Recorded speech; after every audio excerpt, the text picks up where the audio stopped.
this meeting in order. Will you join us and stand for the pledge? I pledge allegiance to the flag of the United States of America and to the republic for which it stands, one nation, under God, indivisible, with liberty and justice for all. Thank you.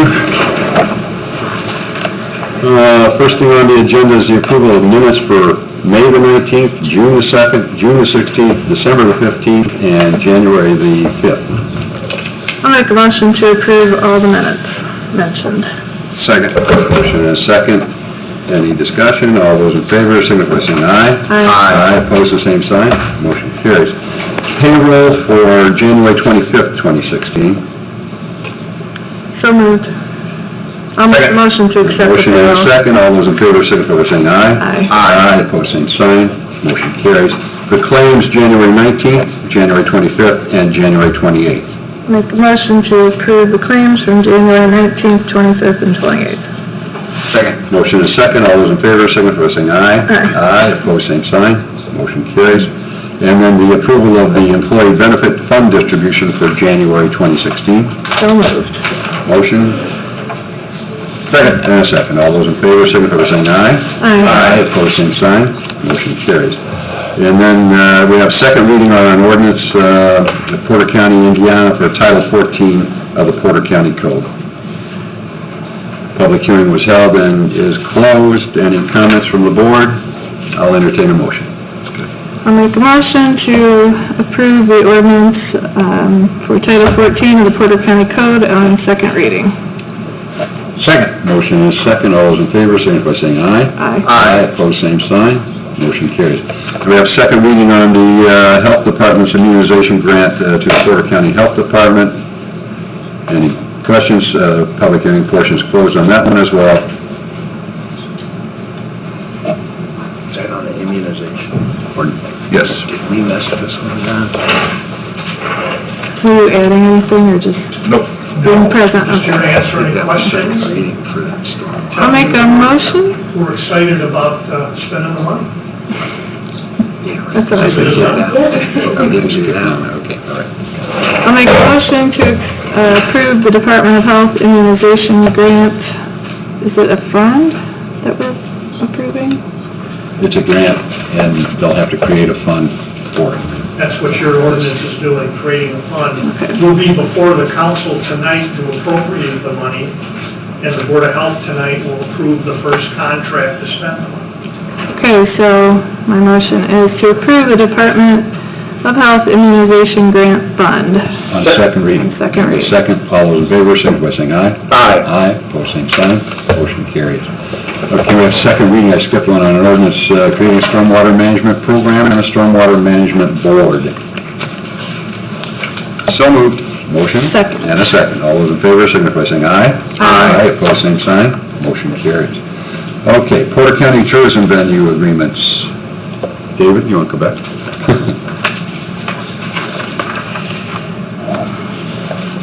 And Lorelei. Good afternoon. Hello, Lorelei. Annually, the Porter County Convention and Recreation Visitors Commission, at the time that the county council approves their budget, allocates funds from their revenue, the innkeeper's tax, to what we call the venues. Principally, we're dealing with 4 of them, 3 of which come under your jurisdiction. The Expo Center, the museum, the Memorial Opera House are under the commissioner's jurisdiction. The 4th venue is the park department, and of course the park board is responsible for that. And we meet with the county council and we allocate the funds. This year, a total of $150,000 total of our funds will be allocated, and we're here today to get your approval of the contracts that I think I sent to Scott and the rest of you for the Memorial Opera House, the museum, and the Expo Center. I'll answer any questions you may have. These monies are used by these venues to promote and advance their causes. How much of an increase is this from what you've paid in the past? Right, so in the past, it was $89,100 for all 4 venues.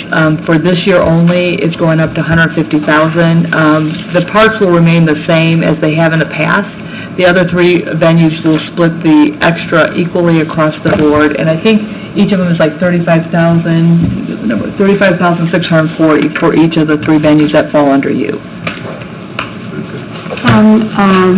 Lori at Expo Center hosted a meeting the other day that Lorelei came to, and we had all the venues there to talk about the expectations and brainstorm about how to use this extra money this year. Great ideas. Yeah, Yep. we can all use it, and we appreciate what you're doing. Thank you. Any other questions, comments? I'll entertain a motion. I'll make a motion to accept the tourism venue agreements for Expo, Memorial Opera House, and Museum.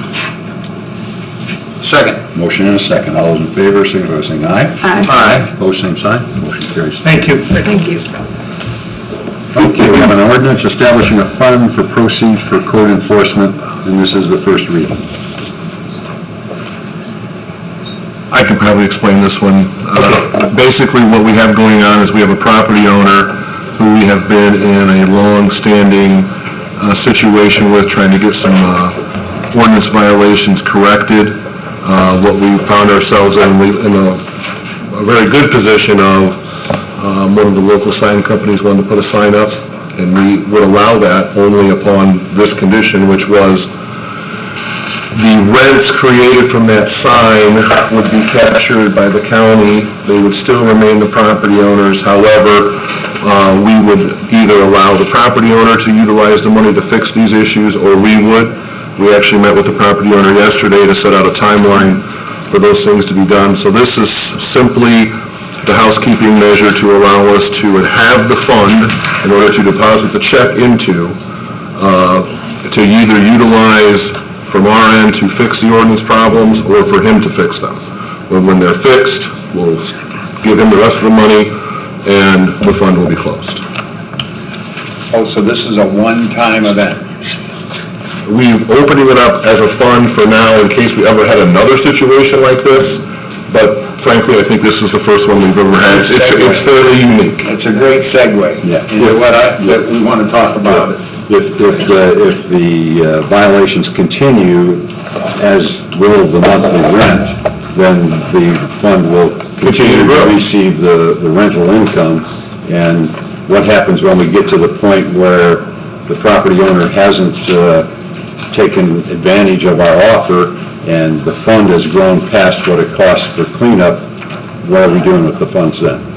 Well, our hope is that when we sat down with the timeline yesterday, if certain things aren't done by May 15th, August 1st, et cetera, we were then going to use the money at that point to do that work.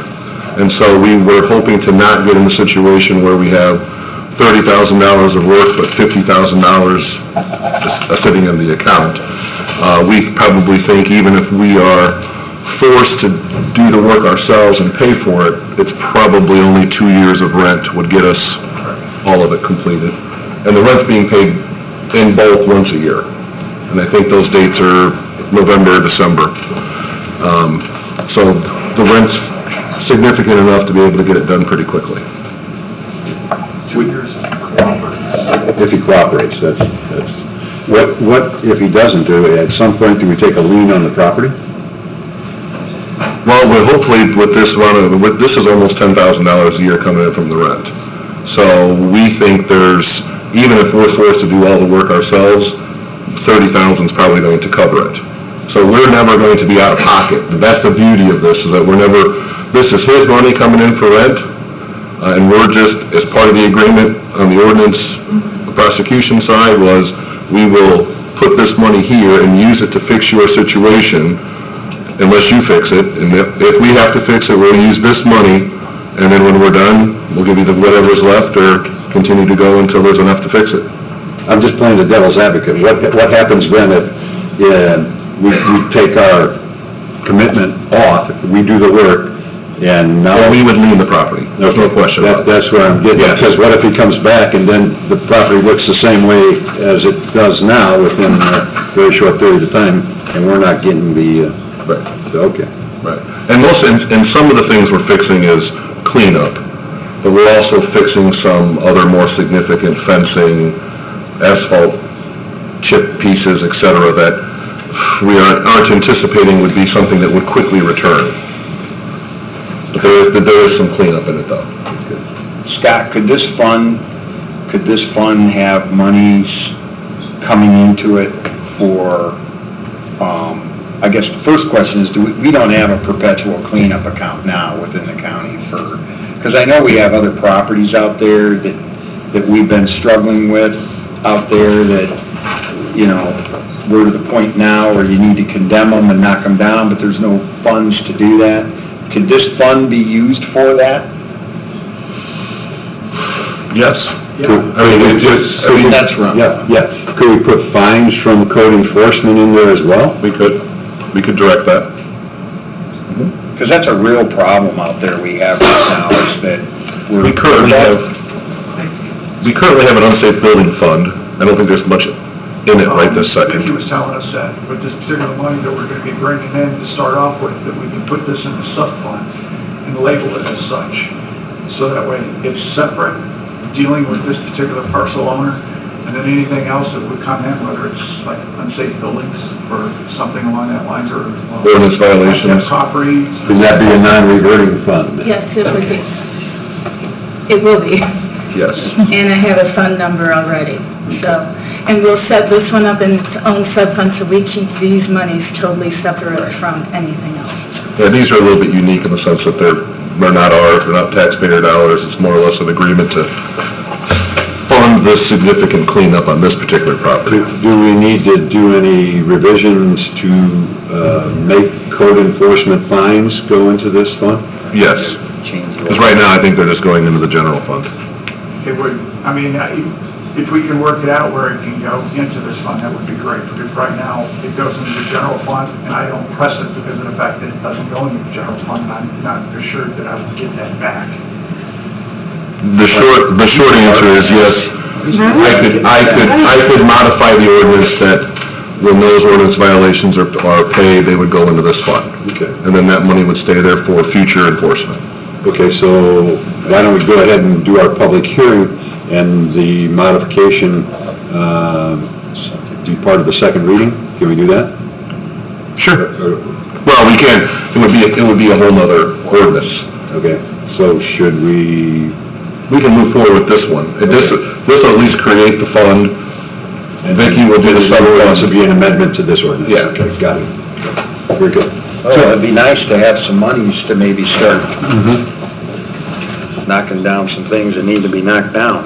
Okay, we'll open a public hearing into the creation of an ordinance establishing a fund for the proceeds of the code enforcement, and this will be first reading.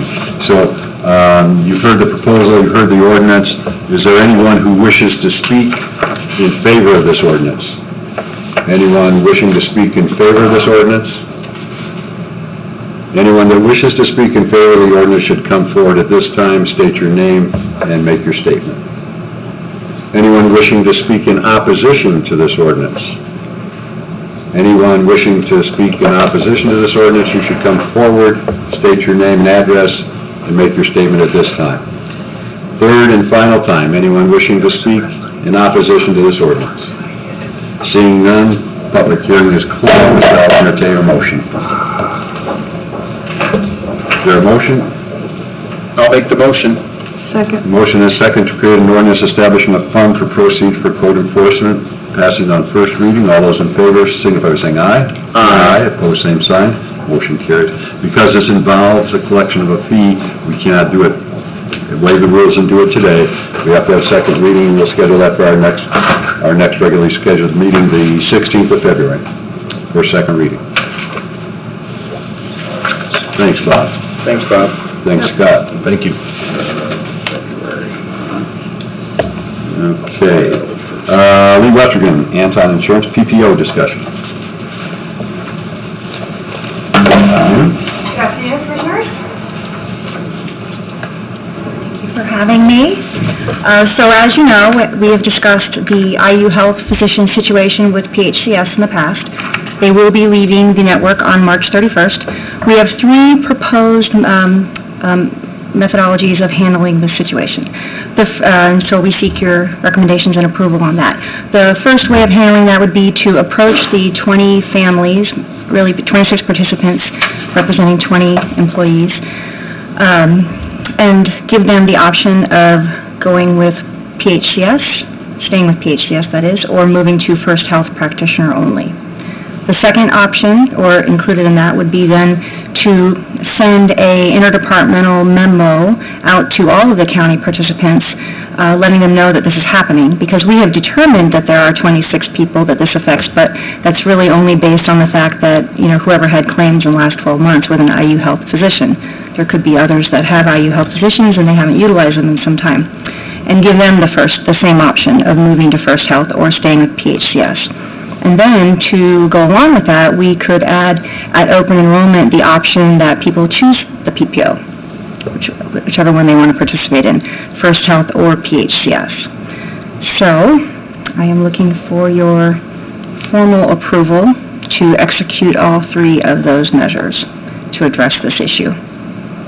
Okay. Anyone have any thoughts, comments? I also have a copy of the draft, if you would like to see it, of the memo that we would distribute to the employees.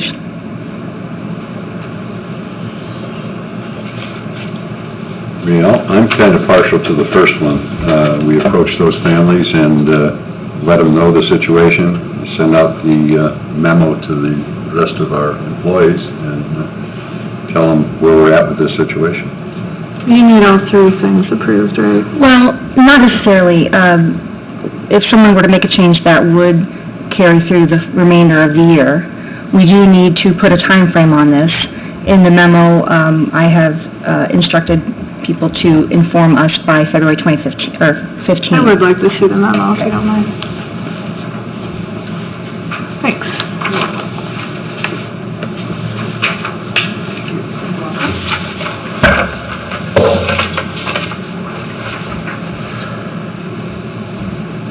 So no, not all three things need to happen, but it is doable that people could choose from year to year which practitioner-only PPO they wanted to participate in. So we could have that happen at open enrollment, but we certainly do not. It's not a requirement.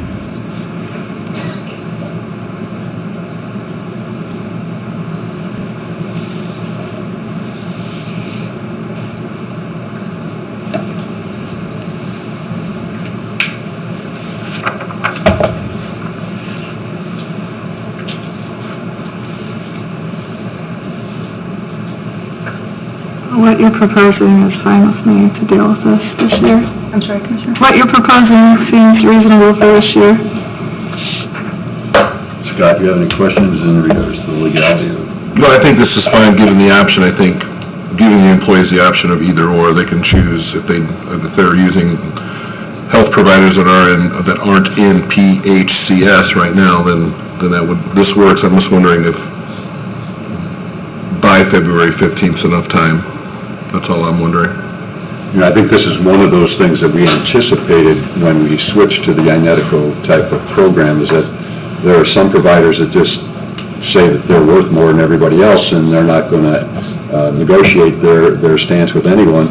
And it's like, take us or leave us, and take us at our price or forget it. And that's not the way we've been doing business, and we've had very good success. I mean, what did we say, $3 million last year in this type of program, so I think we got to pretty much hold the line.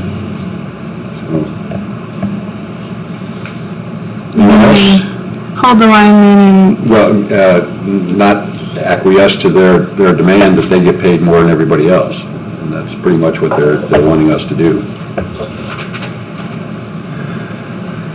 Well, the physicians, they have chosen to drop out of the PHCS practitioner-only network. They still are in the PHCS network for those... It's not at that facility.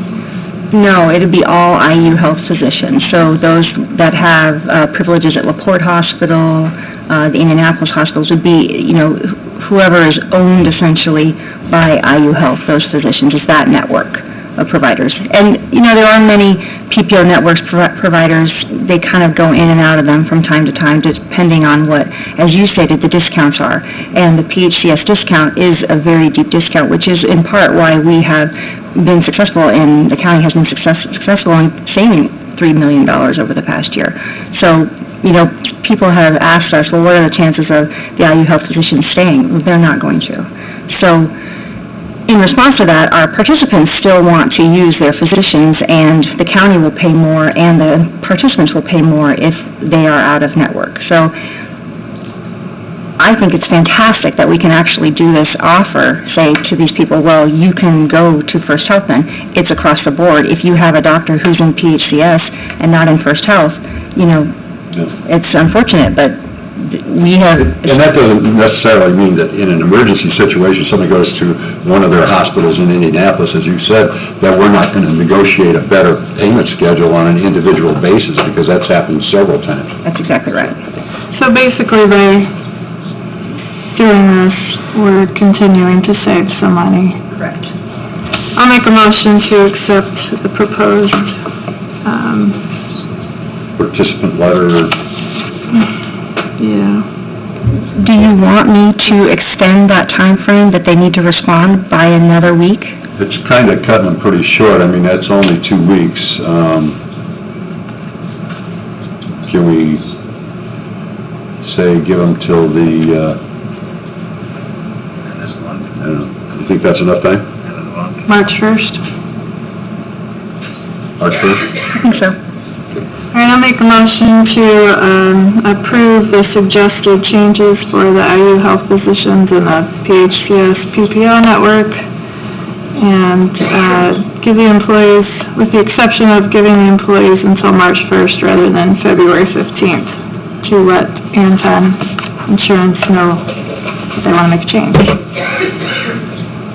Second. Motion and a second. All those in favor, signify by saying aye. Aye. Opposed, same sign. Motion carries. Thank you. And what about the open enrollment option? Do you think that that is a positive move? Would you like to discuss that later? Yeah, I think we should discuss it later, because are you going to reopen the open enrollment? No, it would be in... For the next November. cycle? Okay. Let's take that on at the time, because who knows what could change between now and then. You make a valid point. Yes. Okay, thank you. And I just want to give you an IU Health Agreement update. As you know, I know we've been talking about this over and over again. Based on the approval in concept at the last meeting of the... Go back to that just for one second. I mean, if we're not going to, why'd we just change it to March 1st if we're not? No, for open enrollment, to recreate an open enrollment, which won't be, yeah. I'm sorry, I wasn't clear on that. The annual open enrollment period, which is in November. There we go. That's what I meant. We could include that as an option at open enrollment, when people can change from plan to plan. They could also, essentially, if the commissioners approve, change PPO. Okay, we'll talk about that later. So the IU Health Agreement update, it has been approved by all parties, and we are just awaiting a clean copy, which we will present to the Board of Commissioners for a final signature. And that's IU LaPorte. IU Indianapolis and their ROC Surgery Center, which are their teaching facilities, have declined to be a participant in that agreement based on the fact, they want to offer a 20% discount off billed charges, which is intolerable. So we are going to continue negotiations with them, and we will, come back with you when we get something. Very good. Okay. Any questions? I just have one thing to say at this point. I think it's a good opportunity to do that. Part of what makes this work is the wellness program that we're undergoing right now. And the more people that participate in that, the better it is for our plan, the better it is for them, because they realize things that may be wrong with their body that they had no idea was going on. There are currently 2 more blood draws available for all county employees. If you don't know how to do it, you should go online, call Lee. You need to sign up for an appointment and get your family, everybody that's covered on the insurance should be doing this. This is a free gift, and you should be doing it. We've done only 200 employees, a little over 200 employees. And if people in the other sectors of working environment had this kind of opportunity and didn't do it, people would think we're crazy, but you know, it's gonna go to whether or not we continue this plan as to how much participation we have. So I would encourage everybody that's an employee of county government to get down there and participate in the wellness program, so. Well, I just know from my perspective, it's amazing sitting up here for a year now, the type of things that this board does to try and work around the issues that we have, and yet we don't get the full buy-in. And it continues to cost us more money, even though we saved money this year. $9 million is still too much for health insurance in my purview, in my idea. So, you know, if we're gonna continue to do these things and try to work around things, we need to have the buy-in, and if we're not going to get that, then it's gonna, ultimately, we're gonna have to be forced to come up with some different ways to go about this that I'm sure won't make a lot of people happy that are employees here or on the insurance. So, it's continuing to be more difficult, more challenging, and, you know, it's a two-way street when it comes to health insurance. So, I think we need to continue to focus on trying to bring that number down, but we need the help of the employees, and if we're not gonna get that participation up to where we need to be, I don't know how much longer we can stand up here, at least myself can stand up here and, be behind these type of things. So that's just my perspective on it, so. Okay. I would like to mention that you indicated there's 2 more days of the blood draw, and those will be held at the Expo Center, and we generally have a huge turnout at the Expo Center with a lot of our sheriff and those people. So I think it's great that right now we stand at about 200, because last year I think we had 200 total. Yes. And there's still 2 days left, so that's, We'll keep banging I'm the feeling drum. hopeful.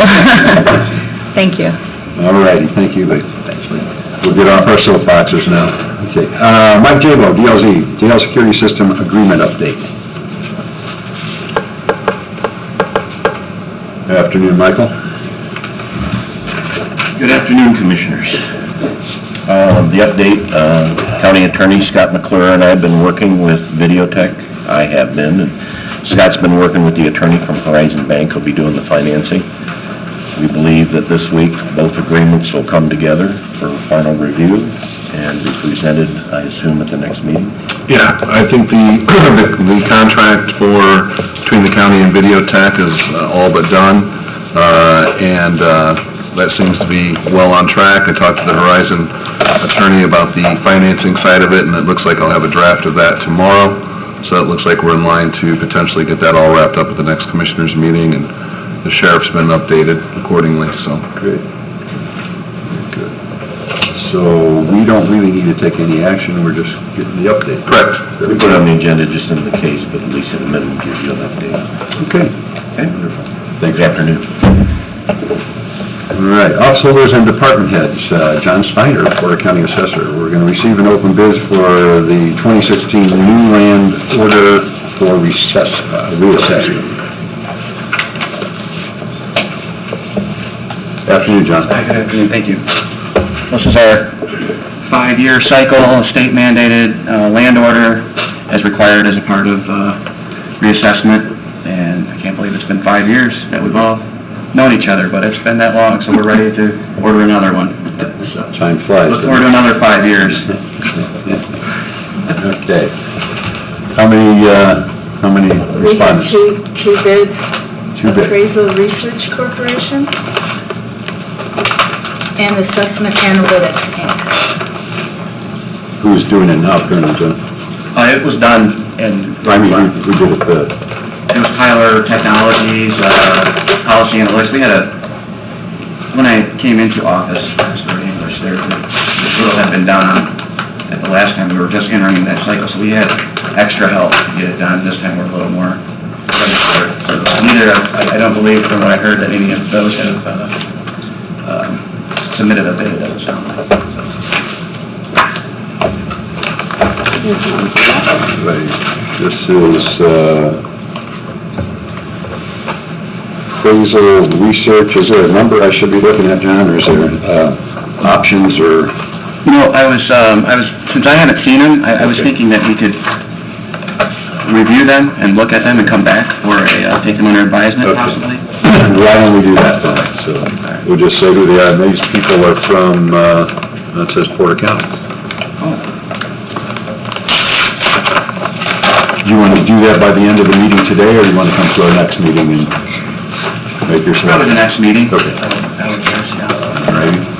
And this one is from Assessment Analytics out of Rensselaer, Indiana. So, and those are the only two we received, so if you want to review them and come back with a recommendation, we'll Thank you. see you on the 16th. All right, see you. Thanks, John. Okay, Michelle Clancy, Porter County Treasurer. We're going to talk about e-notice proposals, the Master's Touch. Hi, Michelle. How are you? Good, how are you? Good. The Master's Touch was the same, the printer that we used last year, and they did a really good job. They do offer the e-billing, which we did get some sign-ups, but it's going to build as years go on. The e-billing is nice because that actually saves us money on the postage and the printing, so it's cheaper for the county to do. And they have a real simple system in place for doing that.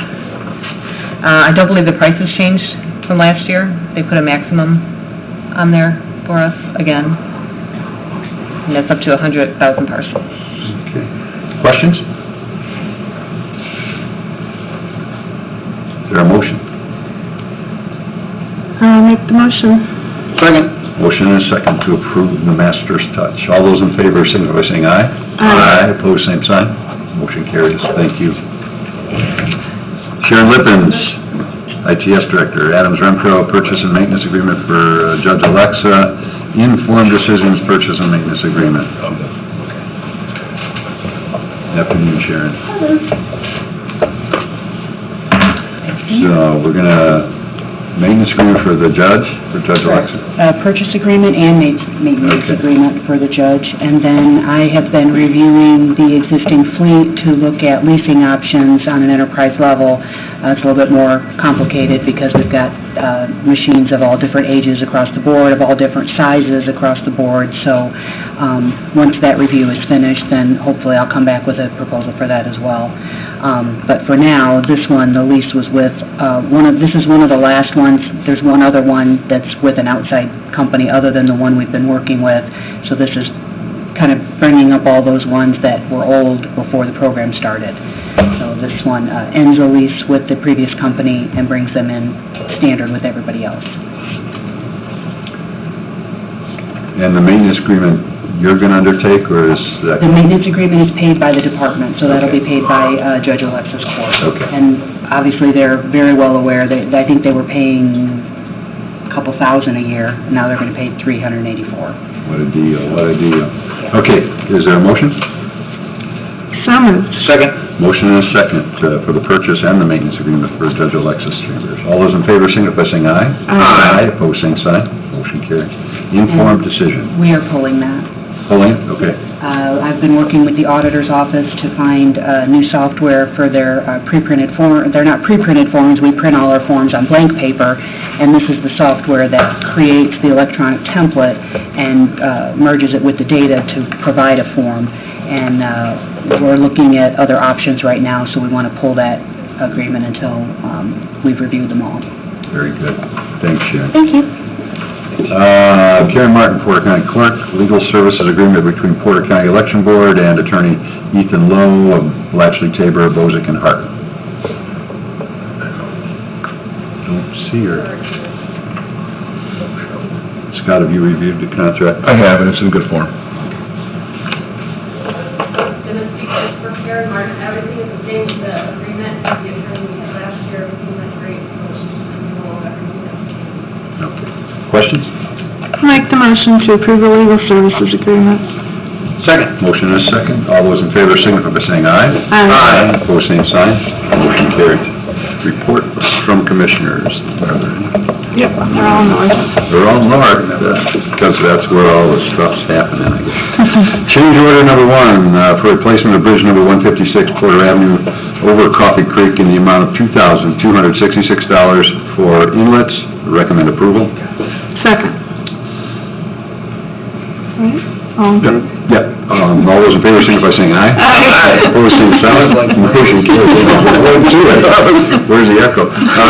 St. Andrews Development LLC Medical Campus Performance Letter of Credit number 3362345, in the amount of $246,355, has been issued by First Merchants Bank. I recommend approval. Second. All those in favor, signify by saying aye. Aye. Opposed, same sign. Motion carries. St. Andrews Development again, LLC subdivision, performance letter of credit number 3362396, in the amount of $84,942, has been issued by First Merchants Bank. Recommend approval. Second. Motion is second. All those in favor, signify by saying aye. Aye. Opposed, same sign. Motion carries. Thank you. Correspondence. We have on file the Weights and Measures Monthly Report for December 16th and January 15th, 2016. Memorandum of agreement between Next Step Motorcycling Academy and Porter County to use the North County Complex parking lot from mid-March through the end of October on Fridays from 5 p.m. to 8 p.m. and on Saturdays 8 a.m. until noon. Glad to see you're in a little better condition than the last time you were here. So, are you riding your bike again? That's the question. Not yet. Okay. Getting close. It's a little chilly out there anyway, so. Everything went well the first time that Yes, you've done this? let me give you a quick update. We actually only used October based on the agreement. The first weekend, we trained 8 new testers and refreshed 2 others, so we had 10 people out there. Was able to get our staff up to date. And then we had 3 weekends, the 17th, the 24th, and the 31st. We had a total of 21 testers, or 21 tests. A little lower than expected, but we had some bad weather on a couple days. Not bad. Same thing with the agreement. We just like to do that. Just change a little bit of the hours and expand our time frame. Cool. The 21 you tested, did they all get their motorcycle endorsements? 16 did. It's not that easy test. It's really not. You gotta know what you're doing. No. Is there a separate or a special class now for the trikes? Because I see they're gaining so much popularity. Yes, we can test trikes on the same course. They're tested, they have their own separate hour, which is built into that. Okay. But yeah, and as a side, we are starting to offer a 3-wheel course this year. Now, the endorsement's the same as for a motorcycle ride. If you have a motorcycle endorsement, you can ride a trike. It'd be wise, though, to take the course, yeah. If you ride a 3-wheel vehicle and you take the test, you get a motorcycle endorsement, but it says 3-wheel only. Oh, really? Yes. So you can't ride a regular motorcycle? Yes. Okay. What if you have just the motorcycle endorsement? You can't ride a 3-wheeler? Because I have a motorcycle endorsement, I think 2 of the 3 of you have one. Yeah. I can jump on a trike, I can jump on pretty much anything, yeah. Very good. Okay, is there a motion for the memorandum of agreement? I'll make a motion for the memorandum of agreement between Next Step Motorcycling Academy and Porter County. Second. Motion is second. All those in favor, signify by saying aye. Aye. Opposed, same sign. Motion carries. Thank you very much. We have a request for a 144 change for the maintenance custodial department, indicating new job descriptions that will be presented to the county council tonight, so we need to approve those changes. I'll make the motion to approve. Second. And a second. All those in favor, signify by saying aye. Aye. Opposed, same sign. Motion carries. Okay, did I miss anything? Okay. Anyone wish to address this body? Anyone wish to? Boy, we got someone in the back. Oh, come on up, Tina.